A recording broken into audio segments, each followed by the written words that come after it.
Hey guys, Professor Bill, Comic Book University, and it's time for another comic book courtroom. Court is in session. We have got, well, the Honorable Professor Bill presiding. I don't know how honorable it is, but whatever. I guess that's what I'm supposed to say. Anyway, we've also got the indefensible defense by our attorney Sterling. Just like a regular mainstay, all three of these episodes, he's been here and he's been frighteningly deadly. There's been people who are just like, I'm not going up against Sterling.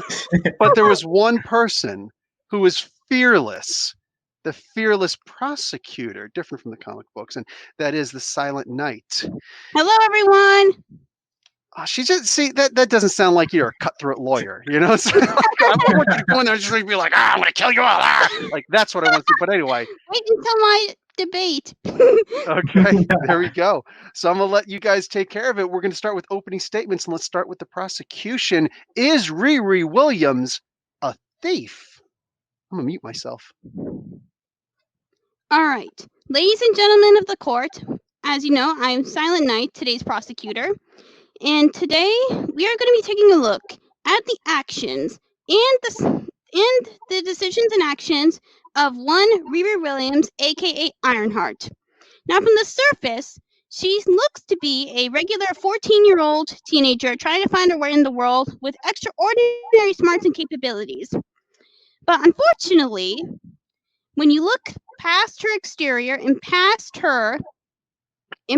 what her appearance and what she comes out to be, you will find that a hidden thief who, unfortunately, with the best of intentions, went down a very high risk, very reckless account into her beginning careers of Ironheart.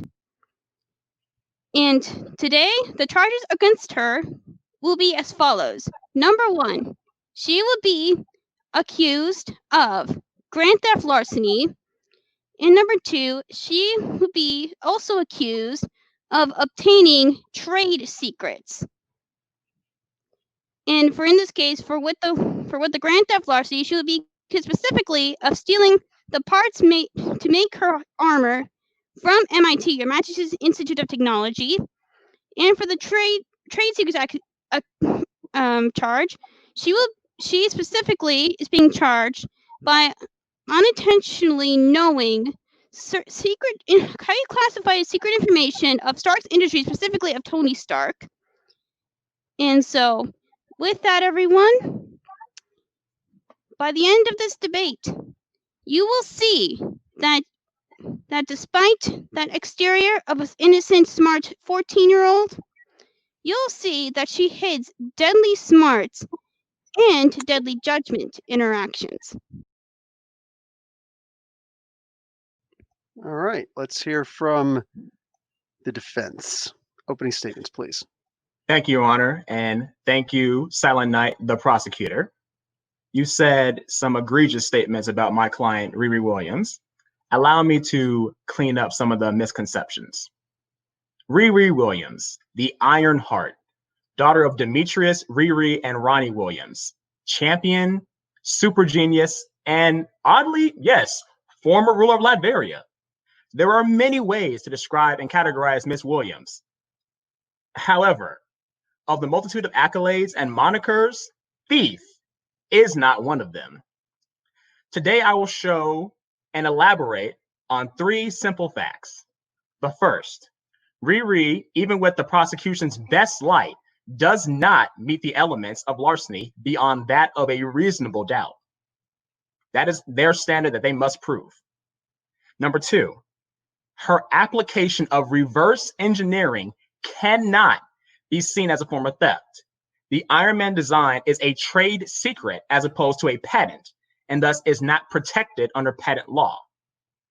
And finally, the smoking gun. She had permission from both MIT as well as Stark Industries to continue to use not only the Ironheart Module 1, but also further designs of Model 2 and 3 later on, the latter two of which were completely owned and created by her. Specifically, we're going to touch upon the elements of larceny, which are larceny. Larceny is four elements exactly. The wrongful taking and carrying away of another's tangible personal property with the intent to permanently deprive. Moreover, grand theft. Grand theft is theft of anything as legally specified above, usually over $400, and is considered a felony, hence why it's grand theft. Of both these accusations, I will prove today, beyond a reasonable doubt, that Ms. Williams does not meet either one. And with that, I pass. Well, thank you, defense. And prosecution, I'm going to let you start your opening case. Any evidence that you need to present, by all means, just lift your microphone up to about your cheek area for me. A little bit higher. Thank you very much. All right, let's go. All right. Thank you so much, Professor Bill. And thank you, Attorney Sterling, for your opening statement. Now, we're going to go into my evidence of reasoning for charging Riri Williams for the following charges as stated previously. Now, number one, we're going to go into probably the major point that's been brought up so far is her accusation of grand theft or larceny. And to do that, I'm going to have to go into the very first piece of evidence for this comic book courtroom would be to the issue of the Invincible Iron Man number 9. All right, I'm going to start at P1. And what we have here is Riri at her dormitory, confiding into someone that she clearly trusts, the fact that she is currently working on her own Mark suit of the Iron Man suit. Now, of course, when her roommate finds out about this, of course, she questions, where exactly did she get the components to make the suit? And of course, Riri said, I got them from parts across campus and no one was using. Now, of course, Riri tries to justify that, oh, I wouldn't call it stealing. I'm going to call it just borrowing. Now, of course, in this, of course, the roommate, being surprised and shocked, of course, tries to say, well, it also can be seen as theft.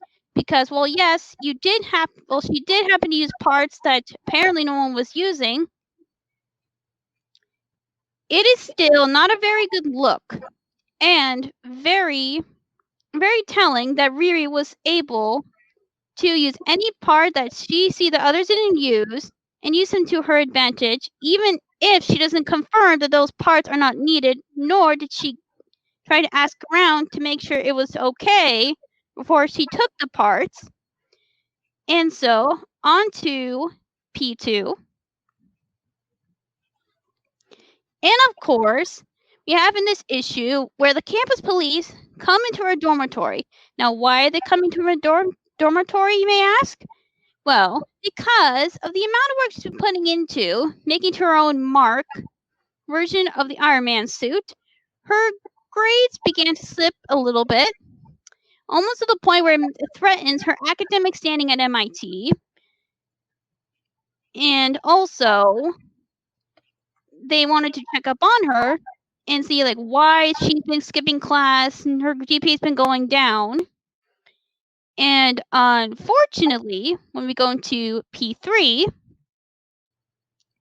she is right there in her Mark suit, in front of security guards that don't appear to be armed and ready to just blast off again like she is Team Rocket.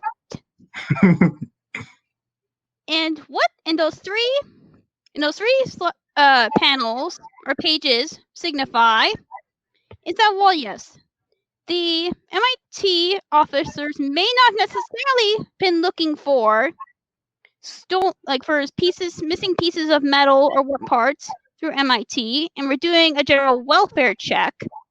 Unfortunately, upon arrival, they became rightfully concerned about why the heck Riri has her own Mark suit randomly in her room and where she got the parts to make it. And so that puts her in a very bad light, and unfortunately does not leave a good light and leaves the door open for potential larceny and theft and potential endangerment of of threatening the officers who are just trying to do their duty of checking up on the welfare and the students of MIT. And so that leads with the first three pieces of evidence. But in case you are not settled by my explanation, then we have to go into the trade secrets part of my argument. Now, of course, if you know, trade secrets is an invention or idea that is kept between a certain group of individuals and not meant for the mass public to know at all.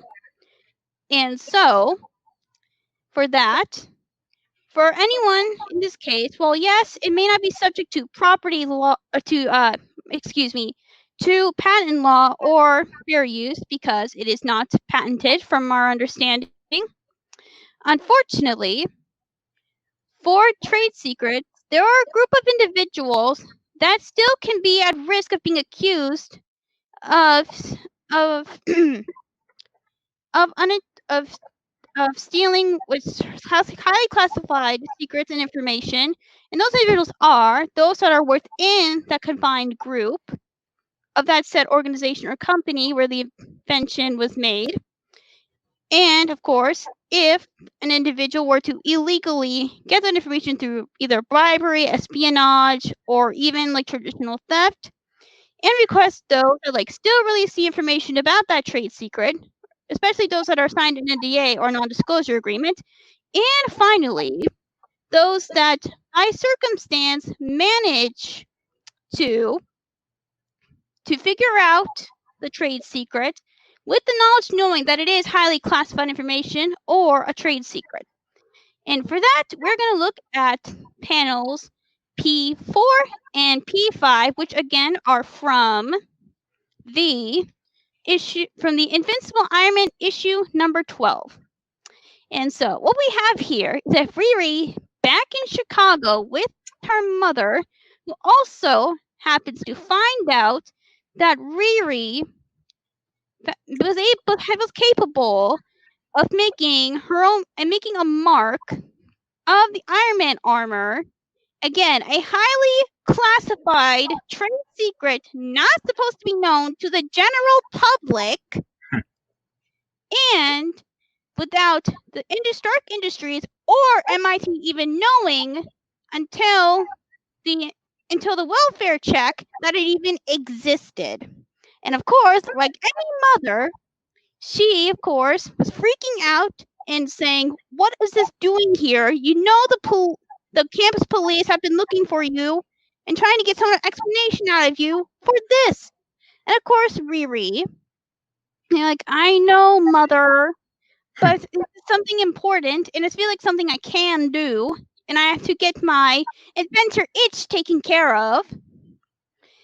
And with that knowledge, we go to P5, where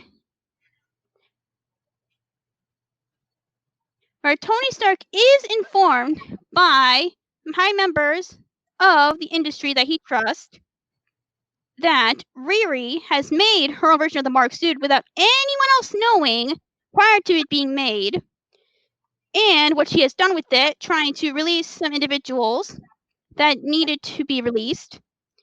And of course, when he finds out about this, of course, he's rightfully worried because a teenager, mind you, made a weapon, a highly strong and almost deadly weapon out of material from her college and from her university that, again, that no one else knew that she made the mark. And while the prosecution may say that she had permission to do it once the university found out about it, that is not the point. You do not get permission after you have done something. Ideally, you need to get permission before you do something, especially when what you're doing is risky, dangerous, and legally questionable, may I remind you. And that is my main points and arguments with the evidence. The prosecution rests her case. Okay. Okay. So defense. Attorney Sterling, are you prepared to give your defense and break down this Yes, I argument? am. First off, the prosecution does not rest. They are passing the witness. To rest means that you have nothing else left to say, and I think you do. But that's perfectly fine.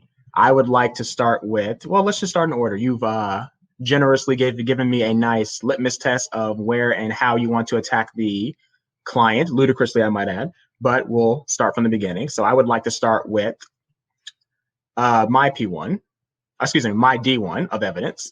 So, excuse me 1 second. So this comes from Invincible Iron Man 2016, issue 593, page 23. This is a nice summary of essentially what's happened. As you can see, Riri, who is 15 years old, not 14, she's a child genius, but not that much of a genius.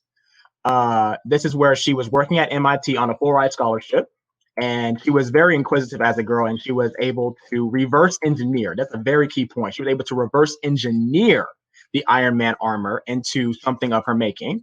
And essentially, that's when a new hero was born. The first armor that the prosecution was very generous to show was the Model 1, which was made out of parts from MIT. Specifically, she said, and it has not been contended otherwise, it was from parts that no one else was using. This is very important because when it comes to property, there are 3 types of property, essentially. Well, 4 really. Claimed property, lost property, mislaid property, and abandoned property. For her to say that it was property from parts that no one was using, that gives the inclination that it was abandoned property. Abandoned property has no owner, and by that logic, she did not steal. You don't, if you would like to object, please just say objection. Okay. You may continue. Oh, excuse me. But specifically, it was showing that it was abandoned property. As she said, it was from parts that no one was using, and she drove that point home. Parts that no one was using. If someone had been using them, then it would have been mislaid property and or lost property, and that meant that she more than likely would have to find the people that use those parts and give it back to them. Objection. Go ahead. Well, yes, technically, with the missing property, it is more of a leeway that you will not be charged with it. But also when it comes to lost property, from my research, that you still can be prosecuted if and only if you know exactly who the owners are and where you can find them. And so in the case, I would like to add that the materials that she used to make her armor, yes, were from MIT. That is not disputable.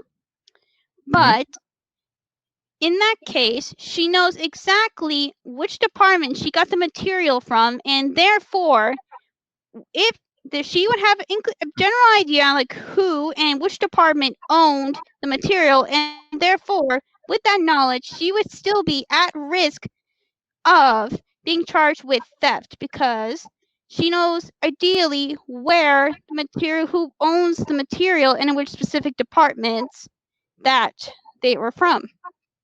Thank you, prosecution. However, you seem to have misheard what I said, and you're conflating 2 issues. You said lost property. I am dealing with abandoned property. So unless you are here to say that the property was lost, which you have yet to say, I would like to continue. You may. Said before, thank you. As I said before, this is abandoned property, as in means that property, as in it was tangible, it was a tangible something that a person chose to no longer have ownership of. And now I'd like to take a little bit of case law. The case law is specifically Halsam v. Lockwood. This is important because in that case, essentially it shows that when you have property that's either abandoned, when you have property that's abandoned, and then you take it and you add value to it, you have a stronger claim to said property as opposed to the other person that abandoned it. This is exactly what happened in the case of Riri Williams, because she took those parts. Individually, they were nothing. In immortal words of, in immortal words of Tony Stark's former mentor, Tony Stark built it in a cave with a box of scrap. She took that scrap and made it into something valuable. Now someone wants to claim it ownership. I don't think so. She put value into it, and now that is hers. So it cannot be seen as theft. Next, we go into D2.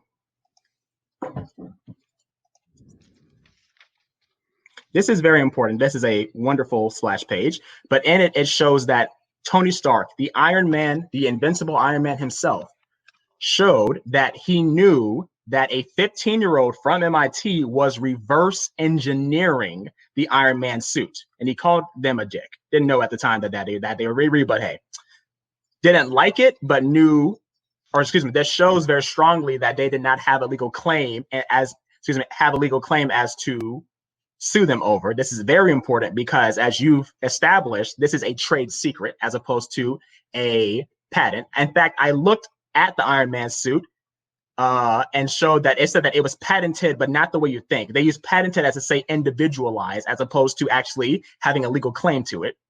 That's how they use this. So sometimes you got to look at the denotative and connotative meaning of something. But the Iron Man suit more than likely is a trade secret. And as that means that you can hold it close to the chest. But if someone legitimately reverse engineers said Iron Man suit or said technology of the Iron Man suit, that is perfectly within their rights. It's similar to as the magistrate said earlier, if you taste something and you're just a very good chef, you can reverse engineer the ingredients and make it on the spot, and you can't sue them for that because you tried to keep it a secret as opposed to making it a patent. That's the big difference between a patent and a trade secret. A patent is protected by government law. A trade secret is not. We go now to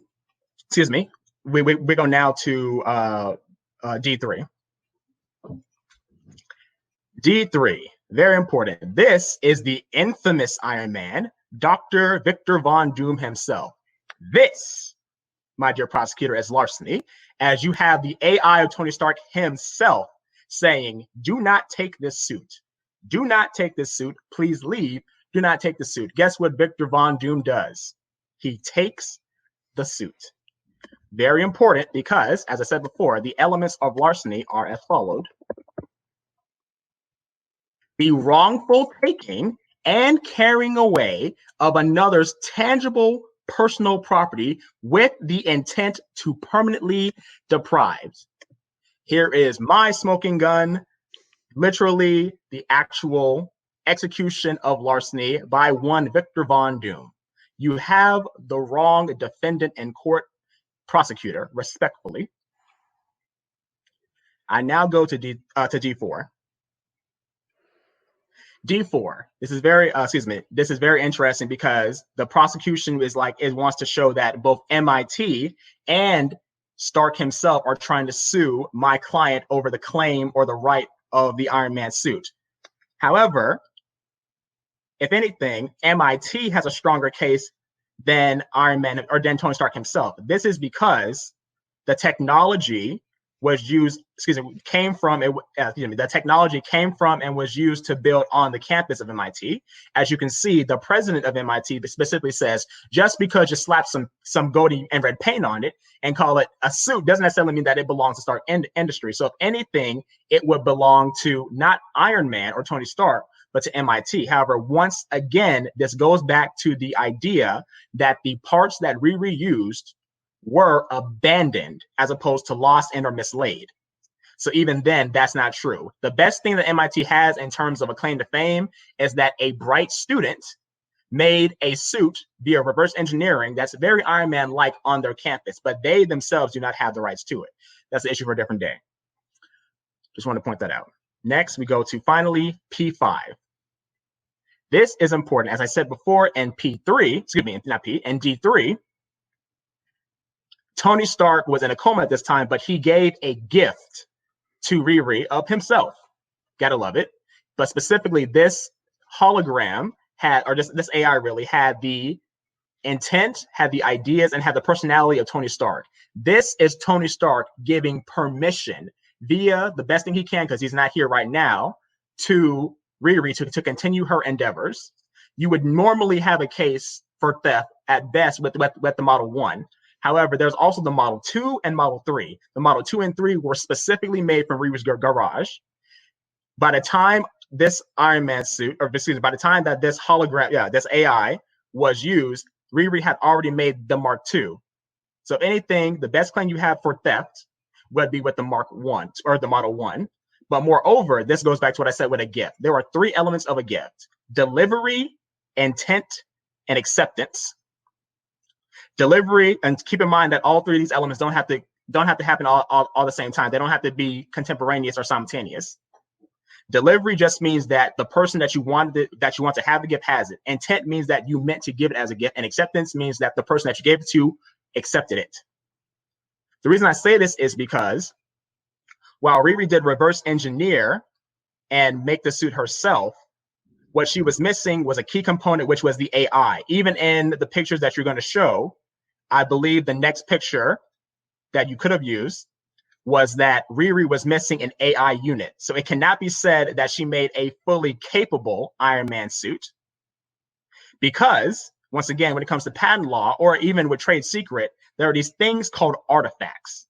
Artifacts means that there are different components of something that you can patent that would stop someone from making the entire suit. Once again, the suit itself is a trade secret, but a big part of the Iron Man suit itself is that AI. If you don't have it, you pretty much don't have a suit. You have a shell of his former self. But the fact that Tony Stark himself gave the artifact of the AI unit shows that he was giving Riri not only the gift of himself, but the gift of his blessing to use the suit itself. And that, my dear prosecutor, shows that you have not met your burden of proof beyond a reasonable doubt that Riri stole the suit. I pass. In other words, as usual. All right. You have a counter argument, or as you will. All right. Thank you, Professor Bill, or Judge Bill in this case. All right. So I like to begin my cross-examination with the starting question of, for attorney stealing or for the defense in this case. Mhm.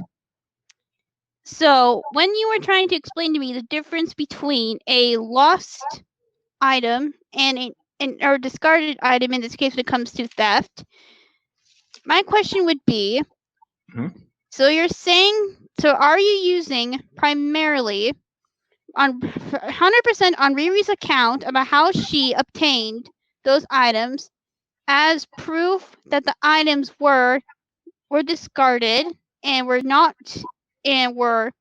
not important to the individual in this case? Is that what you're basing your differentiation on? My basis is this.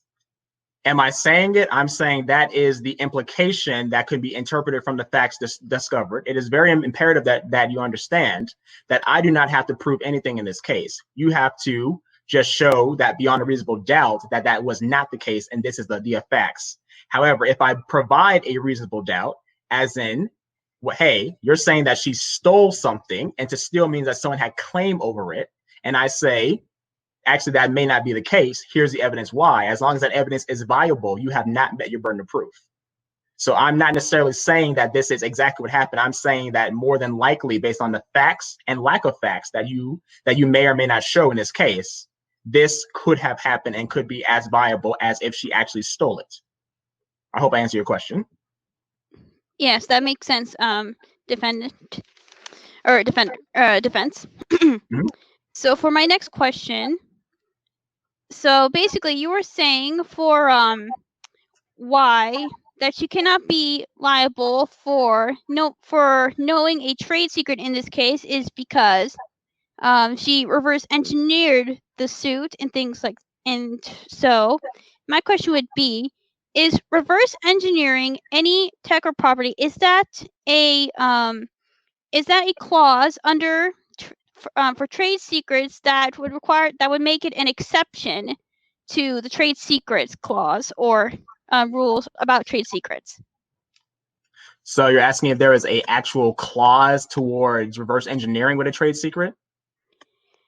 No. Let me clarify. I'm asking, is reverse engineering a tech or technology? Is it a legal exception to not being liable for knowing a trade secret? Well, the best answer I can give you is it depends. However, specifically in this case, when it comes to trade secrets or a trade secret claim, before filing suit, it is imperative that a company ensure that their confidential information, even if it was stolen by a defendant, actually was a trade secret. And by that, I mean, even though the information was confidential at the time, if the information is leaked and or if you show too much for someone to get a good inkling of the idea, it is no longer a secret. Major key with a secret is that it is secretive and people don't know about it. That's why you need to kind of put enough there but hide most of it behind the curtain.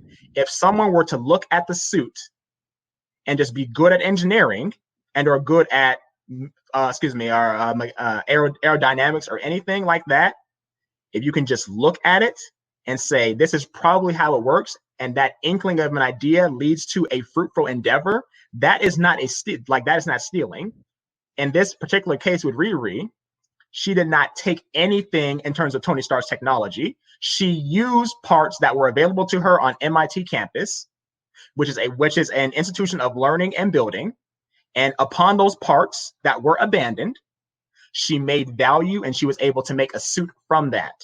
It was all from the endeavors and the inquisitiveness and creativity of her mind. She did not take anything and or hack into anything and or do anything of that of that ilk. All she did was observe, assess, and create. All right, then. I have no more questions for you for this cross-examination. Do we have closing statements? I believe we do. Yes, sir, we do. Okay. If we can limit them to about 2 minutes, if possible. All right. Who should go first? Sterling, prosecution?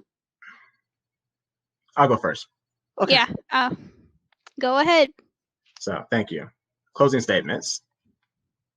Throughout this case, I have shown that this prodigious champion, Riri Williams, has not committed the crimes that have been accused of her, that being theft, either in the trade secret and or the patent, or even the physical, particularly that of grand larceny. What she did was reverse engineer from her own inquisitiveness a suit that was able to look like and feel like an Iron Man suit. However, even if she had done that, it was missing the key component of the AI, which was gifted to her via the blessing of the man himself, Tony Stark. She was given permission at the end of the day to build this suit and to carry on his legacy when he was AWOL. Actual larceny, actual theft was committed by the infamous Iron Man, Dr. Victor Von Doom, because he actually went into a place, also trespassing by the way, that he was not supposed to be at, took the suit after the AI unit of Tony Stark, the same AI that was gifted to Riri, said, do not do what you're going to do, and he took it anyway. That is a clear example of larceny. That is a clear example of theft. Riri is not a theft. She is a hero. I pass the witness. I might also add that if Mr. Von Doom finds his way across my bench, there may also have to be a question of identity theft. So, and now prosecution, your closing statements. All right, thank you. So, ladies and gentlemen of the court, right here tonight, the prosecution has taken a look at the circumstances of why Riri Williams is here on the stand today in terms of her her position, and if she, number one, and her charges relating to grand larceny and theft, and number two, about knowing a certified trade secret that was not leaked to the public prior to her making her Mark 1. Now, a lot of arguments have been made that that Riri Williams did get permission to continue on with the Mark 2 and 3 of the suit that she already made. Unfortunately, but what has come to light is that her Mark I was the suit in question that led to those possible 2 charges of grand larceny and trade secrets. And while I do applaud the defense for their work today and their deep dive and grit into claiming the innocence of Riri Williams, a champion and a young teenage hero, unfortunately, what they refuse to look over or to completely clear of is the circumstances of how she made the very first Mark suit that she made. And unfortunately, the defense did not clarify as to how the defense for Riri and how she was able to make the original Mark I was that she was able to observe and to basically tinker around until she got it. And while they may have provided evidence of her working on the suit and whatnot, in process of elimination and problem solving to make the suit the best it can be, unfortunately, they did not provide sufficient evidence to clear her of that process when making the very first Mark suit. And that is my closing statement. All right. So for the most part, we're just going to let the audience themselves. I know I'm the judge, jury, and electrocutioner, but I'm probably just going to let people go on this one. I mean, I'm not here to actually start judging people. For the sake of conversation, Sterling, so Yes. I'm pretty clear on this. I want to make sure that the audience, in attendance understands. You are not saying that she's innocent by a technicality, right? No, Like that's the not what I'm saying at all. like the technicality that, well, you can't prove it beyond the shadow of a doubt. That is, in fact, the basis of our court systems, right?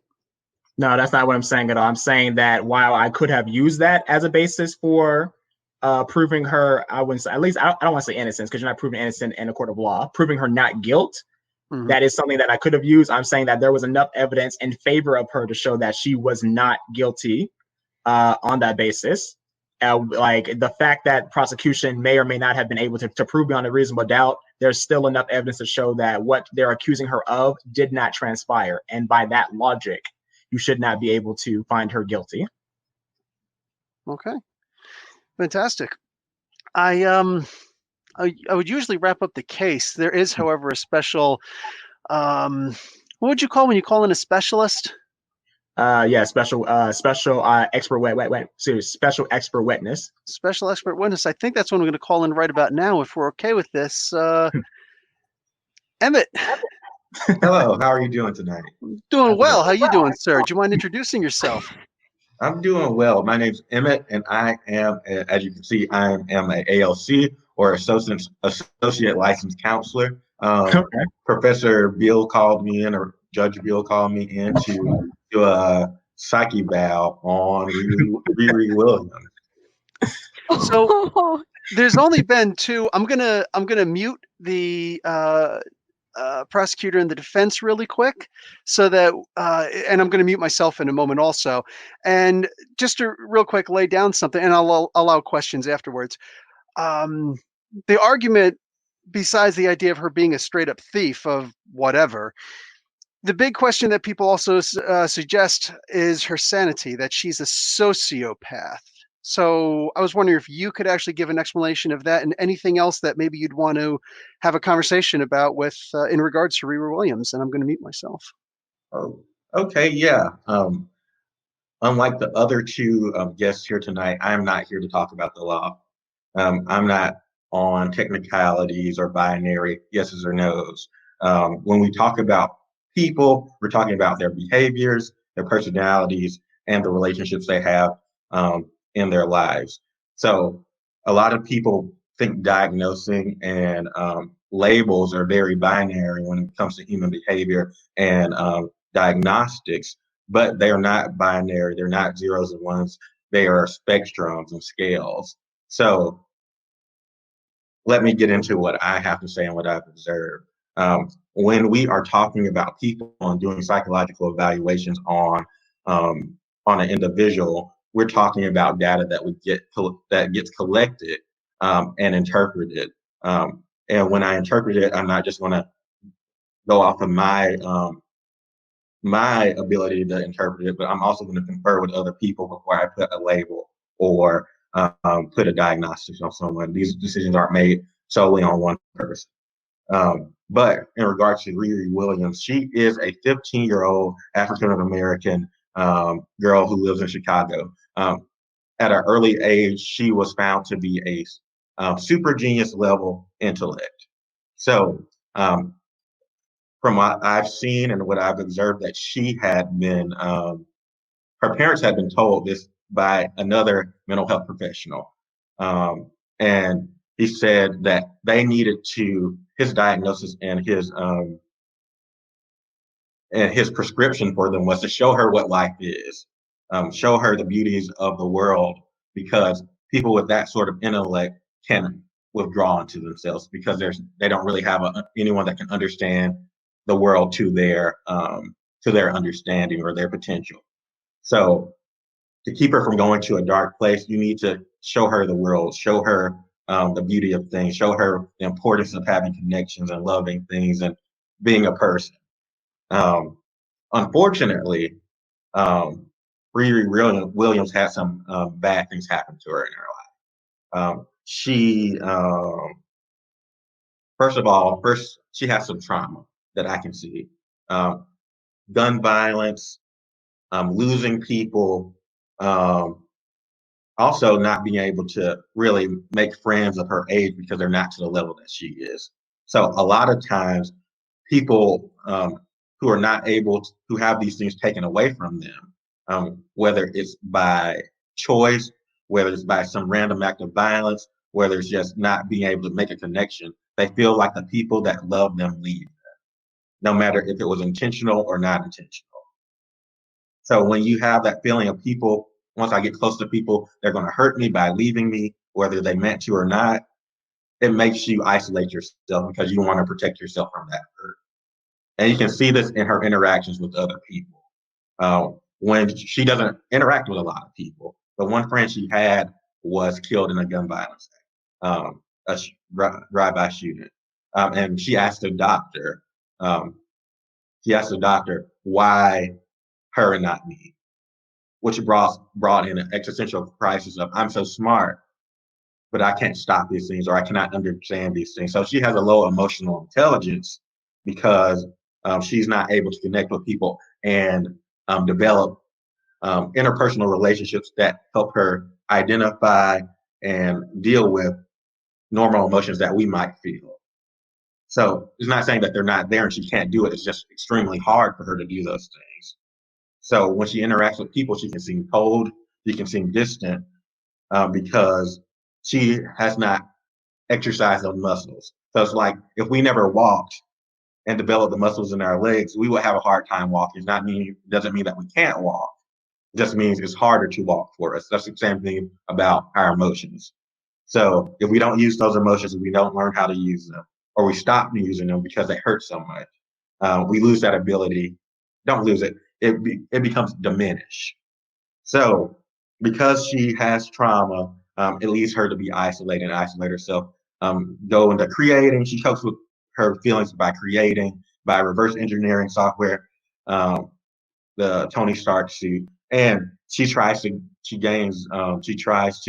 cope by gaining control, by creating things and by controlling people's life by saving them, and controlling her life and her destiny by becoming a superhero. So people ask if she's a psychopath or a sociopath, and that's not a yes or no question. It's there are two scales that people are going to look at. if they're going to decide if she's a psychopath or a sociopath. We're going to look at the DSM, which is the Diagnostic and Statistical Manual of Mental Health Disorders. So the DSM-5, the current version, has all mental health disorders that anyone could possibly have. And they have a criteria to meet for antisocial personality disorder. So antisocial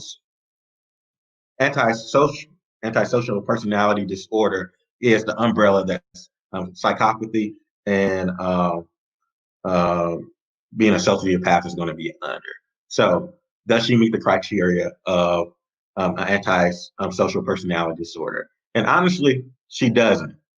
If you look at the criteria, first of all, the criteria is going to ask if you're 18 years old. They're not going to give somebody an antisocial personality disorder before they're 18. They ask if she has some pervasive pattern of disregard for a violation of rights of others and occurring since age 15. So she's 15 now. So we're going to start looking now to see if she has this propensity of disregarding other people's rights.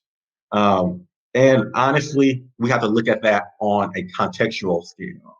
So, like, it's the environment. Are these behaviors acceptable in her environment? Is what she does is acceptable for a superhero to do these things? Because a regular 15-year-old girl is not going to have the same leeway as a superhero. If we're going off of this within context, and I'm not thinking about the context, all children superhero or teenage superheroes are going to probably come up as being a sociopath or a psychopath in some form of capacity. They're doing the same things that we don't ask any other child to do. So you can't just say, well, she does meet these things. And yes, maybe she does. If you read very loosely into them, she does. But what is the context of the situation? We'll say soldiers in war, they do a lot of these things, but we don't call them psychopaths or sociopaths. They are heroes. They are protecting and serving. So it's hard to, you can't just say this person's a psychopath or a sociopath. It's like saying maybe you do have some psychopath or sociopath behaviors, like and looking at personality versus a behavior. Personality is more of the how we tend to be, what we're comfortable with, how we're going to lean into things, not thinking about it. Behaviors are just individual actions. Personalities can't change. Behaviors can. We can modify behavior. We can't modify personality. But when looking at what she's doing, of course, we're going to, especially children, underdeveloped people, not fully developed brain capacities. And when I'm not talking about her intelligence, I'm talking about her emotional state and her way of viewing the world.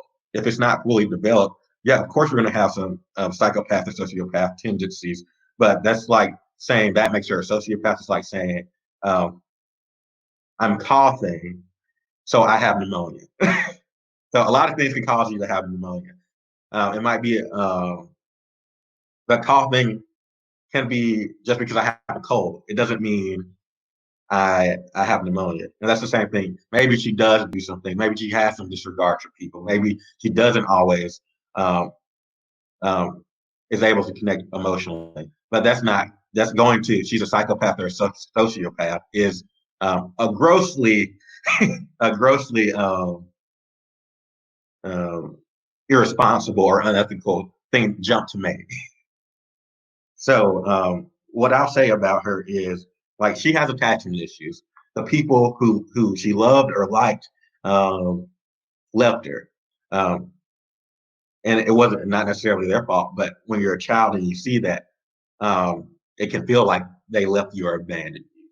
That's going to cause you to isolate. It's going to cause you to retreat into what makes you feel good. She knows how to create. She's very smart. She's going to isolate into her intelligence. She's going to withdraw into her intelligence and to creating things and to being with herself because she doesn't hurt herself.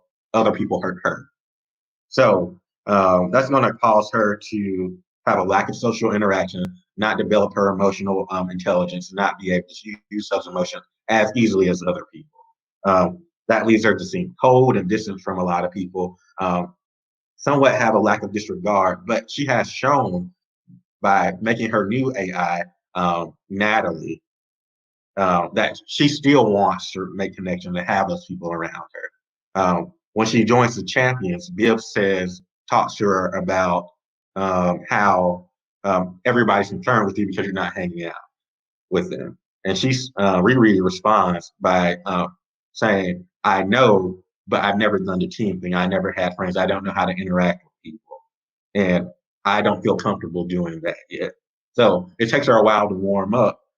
But she does understand, like, I know I'm being weird, but I don't know how to engage in this situation. It makes me feel uncomfortable.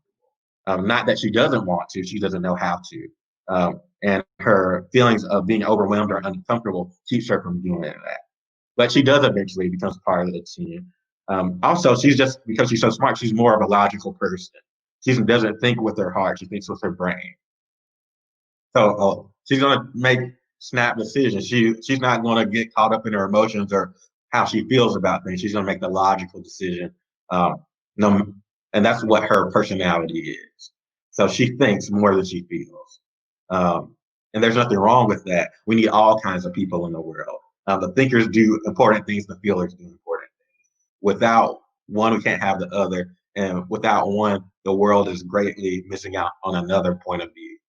So it's not a bad thing to be a thinker and to make decisions based on logic. But it can make you seem cold to people who have really big heartstrings and feel a lot too. So it's just a